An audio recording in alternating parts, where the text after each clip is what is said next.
Are you ready, kids, for another chapter of the SpongeBob movie novel? Chapter 14. Meanwhile, back in Bikini Bottom, the evil Empire of Planktopolis, Mindy and King and Neptune were still arguing. "No, I'm not," said Mindy. "Yes, you are," said the King. "No, I'm not," said Mindy.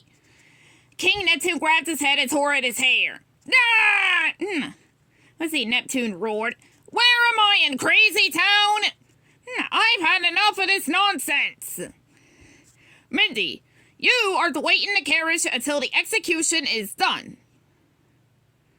"But Daddy..." "No!"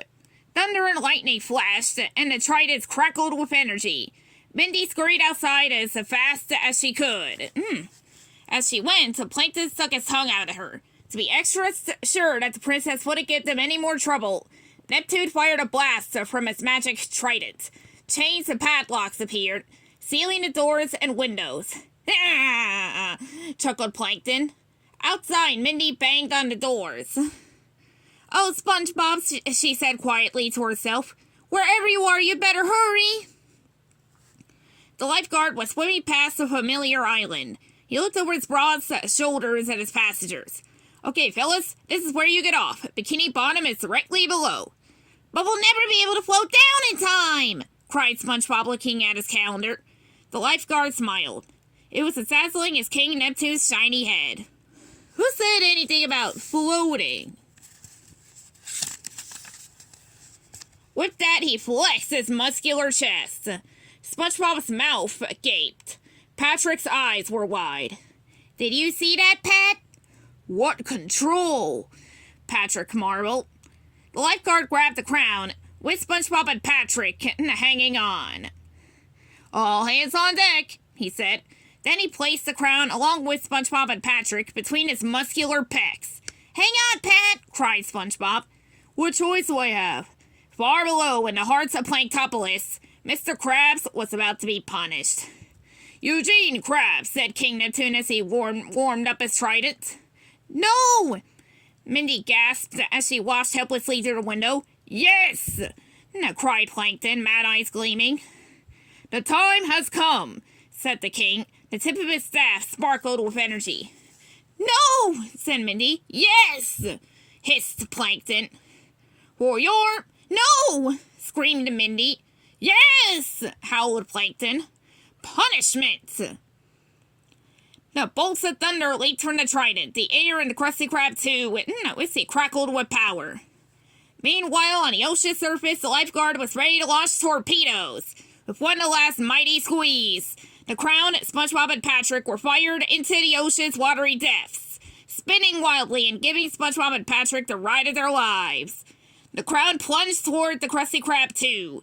The Crown smashed through the roof, and down came SpongeBob and Patrick.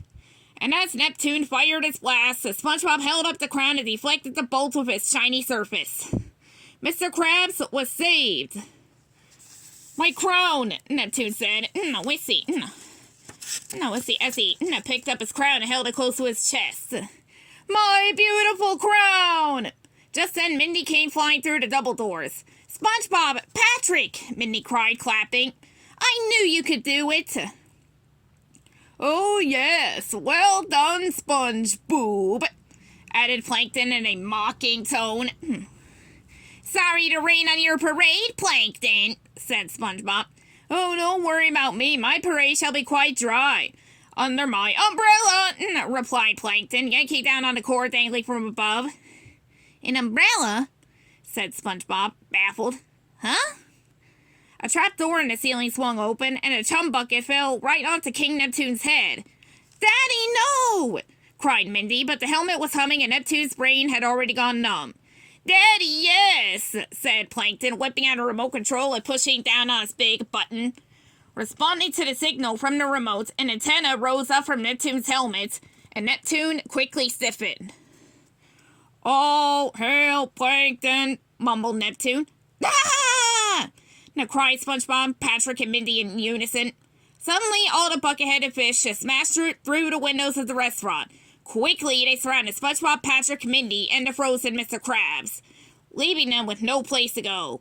On command from Plankton, Neptune fired up his trident. SpongeBob, what happened? Asked Patrick. Plankton cheated, said SpongeBob. Cheated, said Plankton, jumping off one of the tables, walking over to SpongeBob and Patrick. He turned and raised a hand back in Neptune's direction. Hold on, Baldy. On Plankton's command, Neptune remained still. Oh, grow up. What do you think this is? A game of kickball on the playground? You never had a chance to defeat me, fool. And do you know why? Asked the Plankton. Because you cheated, responded SpongeBob. No, not because I cheated, because I'm an evil genius. And you're just a kid. A stupid kid. Said Plankton as he burst into his way maniacal laugh. King Neptune and the bucket-headed fish joined Plankton, filling the Krusty Krab tube with a booming laughter. SpongeBob slouched. I guess you're right, Plankton, he said, looking defeated. I ain't just a kid. Of course I'm right, said Plankton. Okay, Neptune, time to. And you know, continued SpongeBob, I've been through a lot in the last 6 days, 5 minutes, 27.5 seconds. And if I've learned anything during that time, it is that you are who you are. That's right, replied Plankton. Okay, Neptune, with you. But SpongeBob kept on talking. And no amount of mermaid magic. SpongeBob pointed to Mindy. Or managerial promotion. He pointed toward Mr. Krabs. Or some other third thing can make me feel any more, see, than what I really am inside. A kid. Alright, that's great. Cried an antsy Plankton. Now back against the wall. Just then a microphone dropped into SpongeBob's hands. But that's okay, shouted SpongeBob into the microphone. Because I did what everyone said a kid couldn't do. I made it to Shell City, I beat the Cyclops, and I brought back the crown. Alright, we get the point, Plankton moaned, now beating his head against the wall. So yeah, I'm a kid, cried SpongeBob. And I'm also a goofball, and a wingnut, and a knucklehead mixed bazatron. His smoke started to rise from the floor, and the spotlight was now shining on SpongeBob. But most of all, I'm...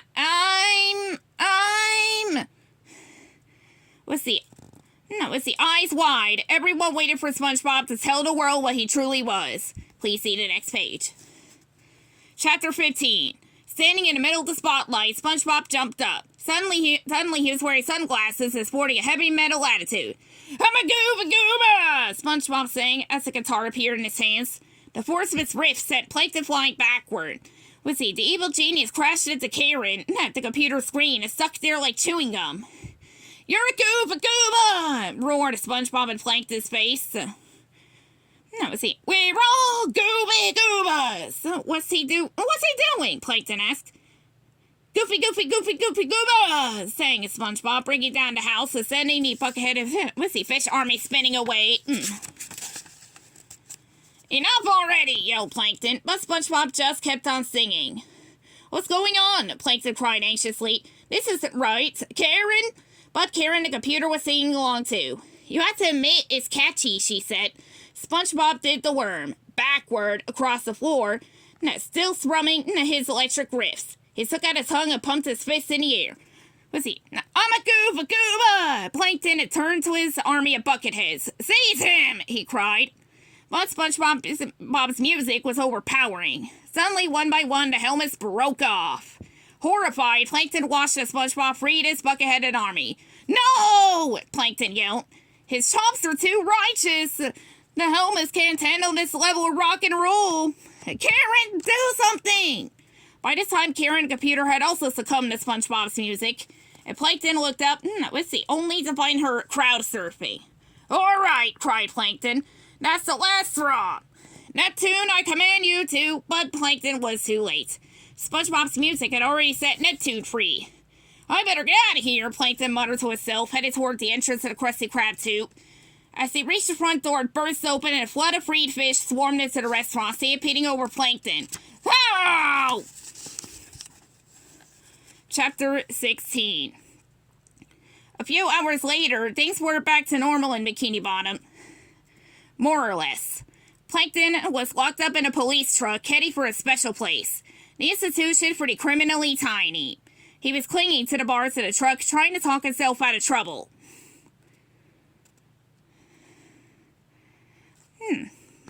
Oh, come on, Plankton said. I was just kidding. Come on, you knew that, didn't you, with the helmets and the big monument? Wasn't that hilarious, everybody? SpongeBob, Patrick, and Princess Mindy watched as the truck drove away. I'll get even with all of you, Plankton yelled, and then he was gone, like a bad scoop of ice cream in the hot summer sun. Inside the wrecked Krusty Krab 2, Neptune was waiting for them. Well, Mindy the King said, I had to admit you were right. Your compassion for these sea creatures proved the most admirable trait. Without it, I would never again have seen my beloved crown. He smiled down at his daughter. Now, let's go home. Daddy, haven't you forgotten something? Asked Mindy. What? Oh, yes, Neptune said. Eugene Krabs. I unfreeze you. He fired his trident and Mr. Krabs was unfrozen and was turned into a fat little boy. Whoops! Neptune cried. I guess I had it set to real boy ending. Embarrassed, Neptune fiddled with his trident, then he fired again. Yipes! Yelled Mr. Krabs. And just like that, he was back to his old self. I'm sorry for falsely freezing you, Krabs. Said Neptune. And may I say, sir, that you are very lucky to have in your employ such a brave, faithful, and heroic young lad. SpongeBob beamed with pride. King Neptune prodded Krabs with his trident. Go to him now, said the monarch of the sea. Embrace the lad. SpongeBob, my boy, said Mr. Krabs. I'm sorry I ever doubted you. That's a mistake I won't ever make again. Ah, Mr. Krabs, you old saucer, said SpongeBob, blushing. And now SpongeBob is going to do something that I should have done 6 days ago. Mr. Squidward, front and center, please, ordered Mr. Krabs. I think that we all know who deserves to rightfully wear that manager pin. I couldn't agree more, sir, said Squidward, forcing a smile as he reluctantly removed his pin. The residents of Bikini Bonnet burst into cheer. Hooray for SpongeBob! Wait a second, everybody, said SpongeBob in a serious tone. I think I know what it is, said Squidward. After going on your life-changing journey, you now realize you don't want what you thought you wanted. Squidward put an arm on SpongeBob's shoulder and continued. What you really wanted was inside you all along. Are you crazy? Cried SpongeBob, snatching the pin from Squidward. I was just going to tell you that your fly is down. SpongeBob put on the pin, and with a huge grin, he cried out, Manager! This is the greatest day of my life! And that is the very end of this story. No, let's see. Don't be sad that it ended. Be happy we finished it. Goodbye, everyone. And I'll see you all, let's see, for the next story time video, which will be later.